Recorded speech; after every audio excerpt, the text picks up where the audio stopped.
আগে খেতে পোস্ত, এখন খাচ্ছ পাস্তা। আগে চড়তে হাতি, এখন ফ্লাইওভারের রাস্তা। বদলে যাচ্ছে, সেমও থাকছে। কলকাতার সিন উঁচু থেকে সার্ভে করছি অনেক অনেক দিন। সেসব গল্প বলবো এবার। 1, 2, 3।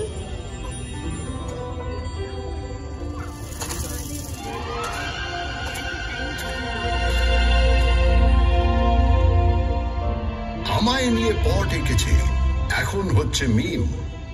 বয়স হলো 300, 400, হাজার খানেক থিম। কি বলবে আর কি বলবে না, যদিও মেয়েটা ভালোই চেনা, তবু নিজেও ঘুরতে এলাম, দুজন মিলে টিম।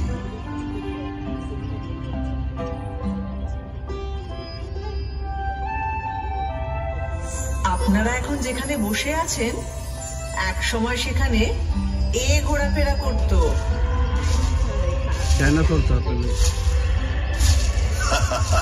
কোথায় জুরাসিক পার্ক আর কোথায় পার্ক স্ট্রিট।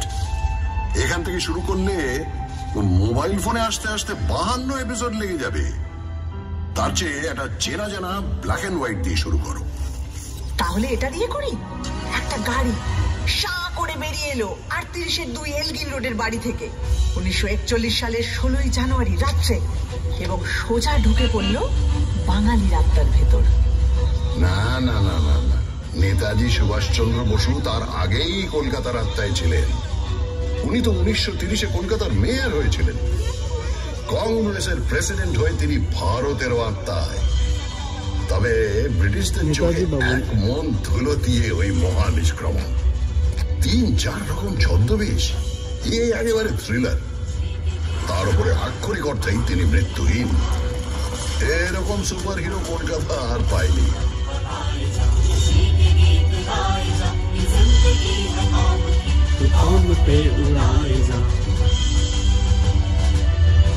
আচ্ছা, কলকাতার সবচেয়ে বড় ভিলেন কে?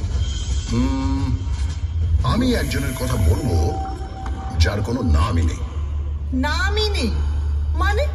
1989 সালে 6 মাস ধরে রাত্রে রাস্তায় শুয়ে থাকা 13 জন গৃহহীন মানুষকে পাথর দিয়ে খুন করে কেউ একজন। মিডিয়া তার নাম দেয় স্টোন ম্যান। এত মরবিড জিনিস দিয়ে ইতিহাস শুরু হবে? আমার মনে হয় সেরা ভিলেন হলেন অমিতাভ বচ্চন। অমিতাভ বচ্চন কেন? বারে, তিনি কলকাতায় চাকরি করলেন, নাটক করলেন, আর সিনেমাটা কিনা মুম্বাইতে গিয়ে করতে হলো। কি হতো বাংলা সিনেমার নায়ক হলেন? সে তো ক্লিফ রিচার্ডও ছোটবেলায় কলকাতায় ছিলেন, মানে হাওড়ায়, কিন্তু সে তো একই হলো। অত বড় একটা গায়ক এখানে থাকলে হয়তো সুমন চ্যাটার্জির মতো জীবনমুখী শুরু করে দিতেন।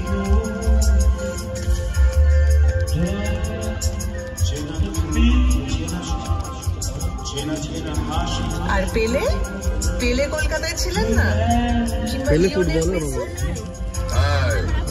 ফুটবল নিয়ে আর কি মারবে না বলে দিলাম। 1911 সাল আইএফএ শিল্ডের ফাইনালে 2-1 গোলে মোহনবাগান হারিয়ে দিল সাহেব টিম ইস্ট ইয়র্কশায়ার রেজিমেন্টকে। ভাবা যায়, পরাধীন দেশে ইংরেজ টিমকে হারাচ্ছে একটা দল যার সকলে ভারতীয়। কলকাতার ইতিহাসে জল করছে সেই দিনটা। ওই সালেই কিন্তু ভারতের রাজধানী ছড়িয়ে নিয়ে যাওয়া হচ্ছে দিল্লিতে। তার আগে 139 বছর ধরে আমিই ছিলাম রাজধানী। ব্রিটিশ ভারতের মোস্ট ইম্পর্টেন্ট শহর। আরে দাদা, লজ্জার কি? এ তো গর্বের ব্যাপার। কলকাতায় তখন স্বাধীনতা আন্দোলনের এখন ঝাঁজ ব্রিটিশরা সইতে পারছিল না, তাই 1905-এ ঠিক করলো বাংলাকে দুভাগ করে দেওয়া হোক।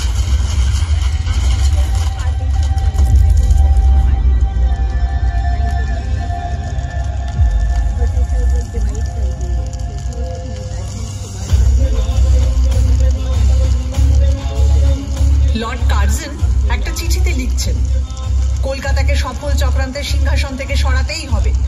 আরে সুরেন্দ্রনাথ ব্যানার্জির নেতৃত্বে এখানেই তো তৈরি হয়েছিল জাতীয়তাবাদী ইন্ডিয়ান অ্যাসোসিয়েশন, তারপরে এখানেই হয়েছিল অল ইন্ডিয়া ন্যাশনাল কনফারেন্স, আর সেই থেকেই তো কংগ্রেস। সাথে কি ব্রিটিশরা সুরেন্দ্রনাথকে বলতো সারেন্ডার নট? বঙ্গভঙ্গ তো করেই উঠতে পারলো না সাহেব।